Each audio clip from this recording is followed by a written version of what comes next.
மீனவர்களாக பார்க்கப்படுகிறார்கள். காரணம், இன்றைக்கு பாரம்பரிய மீன்பிடிப்பு முறையை தாண்டி தொழில் ரீதியாக பல்வேறு சமூகங்களைச் சேர்ந்தவர்கள் மீன்பிடிப்பு தொழிலுக்கு வந்ததனுடைய அடிப்படையிலே பொதுவாக மீன்பிடிப்பவர்களை இந்த சமூகம் மீனவர்கள் என்று அழைக்கிறார்கள். இந்த மீனவ சமூகம் மீன்பிடிப்பு தொழிலுக்காக தொழில் முறையாக வருவதற்கு முன்னால் பாரம்பரியமான முறையிலே பாய்மர படகுகளை பயன்படுத்தி, கட்டுமரங்களை பயன்படுத்தி, துடுப்புகளை பயன்படுத்தி மீன்பிடித்த காலங்கள் மிகவும் சிறப்பு வாய்ந்ததாக சொல்லப்படுகிறது. கடலுக்குள்ளே தன்னுடைய மூச்சை அடக்கி கடல் நீருக்குள்ளே மூழ்கி முத்தை சிப்பியை எடுத்து, சிப்பிக்குள்ளே இருந்த முத்தை எடுத்து அதை பாண்டிய மன்னர்களுக்கு கொடுத்து வரலாற்று சிறப்பு மிக்க சமூகமாக இந்த மீன்பிடி சமூகம் வாழ்ந்திருக்கிறது. அதே போல முத்துக்கு மாற்றாக கடலுக்குள்ளே மூழ்கி சங்கை குளித்திருக்கிறார்கள். கடல் கொடுக்கிய மீன் பிடிக்கக்கூடிய அந்த கடலோடிகள் கடலுடைய வானிலையை கூர்ந்த கவனித்தார்கள். இன்றைக்கு இருக்கக்கூடிய அளவை முறைகள் எல்லாம் இருப்பதற்கு முன்னால் அவர்கள் தங்களுடைய உடலை வைத்து, தங்களுடைய கைகளை வைத்தே அளந்தார்கள். இப்படி உடலோடு சேர்த்து 2 கைகளையும் பிரித்தால் அது சராசரி மனிதனுடைய 6 அடி நீளம் இருக்கும். இந்த 6 அடி நீளத்தை அந்த கடலோடி மக்கள் ஒரு பாவம் என்றார்கள். கடலுக்குள்ளே மூழ்க வேண்டும் என்றால் தன்னுடைய மூச்சை அடக்கி அந்த கடலுக்குள்ளே போக வேண்டும் என்று சொன்னார். ஒரு 6 பாவம் 7 பாவம், அதாவது 30-40 அடி ஆழத்திற்கு தன்னுடைய மூச்சை தம் கட்டி அடக்கி கொண்டு அந்த கடலுக்குள்ளே மூழ்கி கடலுக்குள் அடியில் இருக்கக்கூடிய சிப்பிகளையும் சங்குகளையும் அவர்கள் சேகரித்து வருவார்கள். அந்த ஆழத்தை தாண்டி 10 பாவம் 15 பாவம் என்று சொல்லக்கூடிய அளவிற்கு கடலுக்குள்ளே மூழ்க வேண்டும் என்று சொன்னால் தன்னுடைய அந்த கைகளை வைத்து தன்னுடைய மூச்சை அடக்கி அந்த நிலத்திற்கு கடலுக்கு உள்ளே சென்று அந்த சிப்பியையும் முத்து இருக்கக்கூடிய சிப்பிகளையும் சங்குகளையும் எடுக்க முடியாது. அதற்கு மாற்றாக என்ன செய்வார்கள் என்று சொன்னால், அவர்கள் செல்லக்கூடிய அந்த பாய்மர படகிலே ஒரு பெரிய ஒரு கல்லை கட்டி, கயிற்றிலே கட்டி, அந்த கயிற்றினுடைய தலைப்பை கடலுக்குள்ளே யார் மூழ்குகிறார்களோ அவர்களுடைய மனைவியின் அண்ணன் அல்லது தம்பியிடம் கொடுப்பார்கள். காரணம், கடலுக்குள்ளே மூழ்குகின்ற அந்த தன்னுடைய மச்சான் உயிரிழந்து போனால் வீட்டிலே வாழக்கூடிய தன்னுடைய சகோதரி விதவையாகி போய்விடுவாள் என்கின்ற அந்த அக்கறையிலே கல்லை பிடித்துக் கொண்டு அந்த கல்லோடு வேகமாக நிலத்திற்கு கடலுக்கு அடியிலே செல்லக்கூடிய அந்த மீனவன் உள்ளே சென்று சங்கையோ அல்லது முத்து இருக்கக்கூடிய சிப்பியோ எடுத்ததற்கு பிறகு மேலே இருக்கக்கூடிய கைத்தை இப்படி சுண்டியவுடன் மேலே இருக்கக்கூடிய அந்த மைத்துனன் உடனடியாக அந்த கைத்தை கட்டி இழுப்பான். அந்த கீழே சென்ற மச்சான் மேலே வருவார். காரணம் இதுதான், அந்த மச்சானுடைய உயிரை காப்பாற்றுவதற்காக அவருக்கு பெயர் தோடை என்று சொல்வார்கள். அந்த படகிலே இருந்து அந்த கயிற்றை இழுப்பவருக்கு பெயர் தோடை. அந்த தோடை கடலுக்குள்ளே மூழ்கக்கூடிய மீனவனுடைய மச்சானிடம் இருக்கும். இப்படி சிறப்பு வாய்ந்தவர்கள், வானிலையை ஆய்வு செய்பவர்கள், காலநிலைக்காக நட்சத்திரங்களை கணித்து இந்த நட்சத்திரம் இத்தனை மணிக்கு வரும் என்று அதை கணித்து மீன்பிடிக்க சென்ற பாரம்பரியமான மீன்பிடிப்பு முறை கடந்த காலங்களிலே பல 100 ஆண்டுகளுக்கு முன்பாக இருந்திருக்கிறது. பரப்பிலே மீன்பிடிக்கக்கூடிய தமிழக மீனவர்கள் மீது இலங்கை கடற்படை துப்பாக்கி சூடு நடத்துகிறது. அதில் இருந்துதான் தொடங்குகிறது மீனவர்கள் மீதான தாக்குதல். ஏன் தமிழக மீனவர்களை இலங்கை கடற்படை துப்பாக்கி சூடு நடத்துகிறது, சிறைப்பிடிக்கிறது என்று சொன்னால், 4 பக்கமும் கடல் சூழ்ந்த குட்டி தீவாக இருக்கக்கூடிய அந்த இலங்கை நிலப்பரப்பை சுற்றி வேற எந்த நாடுகளும் கிடையாது. இந்தியா மட்டும்தான் இருக்கிறது, தமிழகம் மட்டும்தான் இருக்கிறது. அப்படிப்பட்ட அந்த இடத்தில் உலக நாடுகள் எல்லாம் தடை செய்யப்பட்ட ஒரு போராளி குழுக்கள், பல்வேறு குழுக்கள் உருவாகி இருந்தாலும் கடைசியாக 4 நூற்றாண்டு காலம் அந்த மண்ணிலே சிங்களவர்களுக்கு எதிரான போராட்டங்களை நடத்தியவர்கள் மேதகு பிரபாகரன் தலைமையிலான தமிழீழ விடுதலை புலிகள் என்கின்ற ஒற்றை அமைப்பு தான் 4 நூற்றாண்டு காலமாக அந்த இலங்கை மண்ணிலே ஆயுத போராட்டத்தை நடத்தி 10 ஆண்டு காலம் கிளிநொச்சியை தலைமையிடமாக கொண்டு அங்கே ஒரு தமிழர்களுக்கான ஒரு ஆட்சி அதிகாரம் நடந்து கொண்டிருந்தது.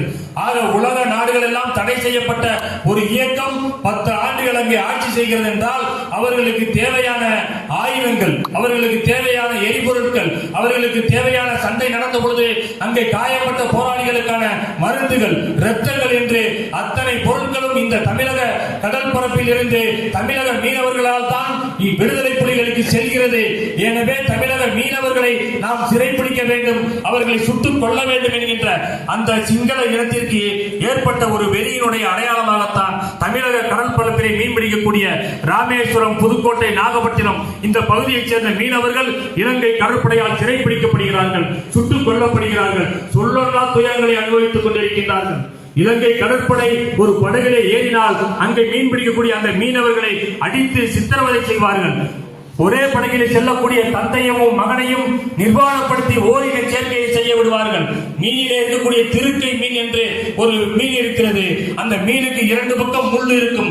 விஷத்தன்மை வாய்ந்த அந்த முள்ளை ஒடித்து அந்த மீன் பிடிக்க சென்ற மீனவர்களை குத்தி காயப்படுத்தி அவர்களுக்கு சித்திரவதை செய்வார்கள். மீன்களை பதப்படுத்துவதற்காக கொண்டு செல்லக்கூடிய ஐஸ் கட்டியிலே மீனவர்களை நிர்வாணப்படுத்தி படுக்க வைத்து மிகப்பெரிய ஆயுதங்களை வைத்து அவர்களை அடித்து சித்திரவதை செய்வார்கள். இன்றைக்கும் கூட மீனவர்களை சிறைப்படுத்தப்பட்ட மீனவர்களை தலையிலே மொட்டையடித்து அந்த கைதிகளில் இருக்கக்கூடிய கழிவறைகளை கழுவ செய்ததாக கடந்த வாரம் விடுதலையான மீனவர்கள் சொல்லிக் கொண்டிருக்கின்றார்கள். இன்றைக்கு வரைக்கும் தமிழக மீனவர்கள் மீதான அந்த தாக்குதல் தொடர்ந்து நடந்து கொண்டிருக்கின்றது. அங்கே விடுதலை புலிகள் முற்றிலுமாக அழிக்கப்பட்டு விட்டார்கள் என்று அரசு அறிவித்து விட்டது. முற்றிலுமாக ஈழத்திலே விடுதலைக்கான எந்த ஒரு நடவடிக்கையும் நடக்கவில்லை என்று போராளிகளை நாங்கள் முற்றாக அழித்து விட்டோம் என்று சொன்னதற்கு பிறகும் தமிழக மீனவர்களை இலங்கை கடற்படை கைது செய்து கொண்டிருக்கின்றது, சித்திரவதை செய்து கொண்டிருக்கின்றது. தொடக்க காலங்களிலே மீனவர்களை கைது செய்து சித்திரவதை செய்தாலும் கூட மீனவர்களை விடுதலை செய்யும் பொழுது அவர்களுடைய படகுகளை திருப்பி கொடுத்து விடுவார்கள். ஆனால் இன்றைக்கு கைது செய்யப்படக்கூடிய மீனவர்களை சித்திரவதை செய்து சிறைப்படுத்தி 2 மாதம் 3 மாதம் கழித்து விடுதலை செய்கிறார்கள். அவர்களுக்கு கோடிக்கணக்கான ரூபாய் அபராதம் விதிக்கிறார்கள். அவர்களுடைய படகை அரசு கைப்பற்றிக் கொண்டு அரசுடைமை ஆக்கிக் கொண்டு வெறும் மீனவர்களை மட்டுமே திருப்பி அனுப்புகிறது. இந்த கொடுமை இன்று வரை இந்த ராமேஸ்வரம் தமிழக கடல் பகுதியிலே நடந்து கொண்டிருக்கின்றது. இன்றைக்கு ராமேஸ்வரம் கடல் பகுதியில் இருந்து மீன்பிடிக்க செல்ல முடியாது, எனவே நாம் மாற்றுத் தொழிலுக்கு செல்வோம் என்று வேறு மாநிலங்களுக்கு மீன்பிடிக்க செல்பவர்கள், வெளிநாட்டிற்கு மீன்பிடிக்க செல்பவர்கள் அங்கேயும் வாழ முடியாமல் திடீரென்று மர்மச்சாவடைந்து அவர்களுடைய உடல் சடலமாக சொந்த ஊருக்கு கொண்டு வரக்கூடிய அவலமான சூழல் இன்றைக்கு மீன்பிடி சமூகம் மத்தியிலே நடந்து கொண்டிருக்கிறது. என் அன்பிற்குரிய உறவுகளே, இன்றைக்கு சொல்லொன்னா துயரங்களை சந்தித்துக் கொண்டிருக்கக்கூடிய இந்த மீனவ சமூகம் ஏன் எல்லை தாண்டி செல்ல வேண்டும் என்று சொன்னால், குறிப்பாக சொல்ல வேண்டும் என்றால் ராமேஸ்வரத்திலிருந்து இலங்கைக்கு என்னுடைய நிலப்பரப்பு என்பது மிக குறுகிய கடல் பகுதியை கொண்டது. அதிலே நம்முடைய அரசு ஒரு சட்டம் வகுத்திருக்கிறது. கரையோரத்திலே கரைவலை வளைப்பவர்கள், கட்டுமரம் வைத்து மீன்பிடிப்பவர்கள், சிறிய நாட்டுப்படகுகளை மீன்பிடிப்பவர்கள் கடலுடைய அந்த 3 நாட்டிக்கல் மைலுக்கு உள்ளே மீன்பிடிக்க வேண்டும். அந்த 3 நாட்டிக்கல் மைலை தாண்டித்தான் விசைப்படகுகள் மீன்பிடிக்க வேண்டும் என்று ஒரு சட்டம் இருக்கிறது. ஆக ராமேஸ்வரத்தில் இருந்து கச்சத்தீவுக்கு அருகே இருக்கக்கூடிய இலங்கைக்கும் இந்தியாவிற்குமான எல்லை என்பது 13 கடல் மைல் தொலைவு. கச்சத்தீவை இலங்கைக்கு கொடுத்ததற்கு பிறகு 2 கடல் மைல் தொலைவு குறைந்து போய் இன்றைக்கு இருப்பது தமிழகத்திற்கும் இலங்கைக்குமான எல்லை என்பது 11 கடல் மைல் தொலைவு. அதிலே 3 கடல் மைல் தொலைவு நாட்டு படகும் சிறு படகுகளும் மீன்பிடிக்க வேண்டும் என்று சொல்லி அங்கே விசைப்படகுகளுக்கு அனுமதி இல்லை. அந்த 3 கடல் மைல் தொலைவை தாண்டி 6 கடல் மைல் தொலைவிற்கு வெறும் பாறைகளாக இருக்கும். அங்கே வலைகளை வைத்து மீன்பிடிக்க முடியாது. அதை தாண்டி மீதம் இருக்கக்கூடிய 3 கடல் மைல் தொலைவில் தான் இந்த விசைப்படகுகள். ராமேஸ்வரத்திலே 800 விசைப்படகுகள், பாம்பனிலே 300 விசைப்படகுகள், மண்டபத்திலே 500 விசைப்படகுகள், ஜெகதாப்பட்டினம், கோட்டப்பட்டினம், தொண்டி என்று இந்த கடற்பரப்பில் இருக்கக்கூடிய ஆயிரக்கணக்கான விசைப்படகுகள் ஒரு நாளைக்கு மீன்பிடிக்க வேண்டும் என்று சொன்னால் இந்த குறுகிய கடல் பகுதியிலே மீன்பிடிக்க முடியாது என்று சொல்லித்தான் எல்லை தாண்டி செல்ல வேண்டியிருக்கிறது. கடலுக்குள்ளே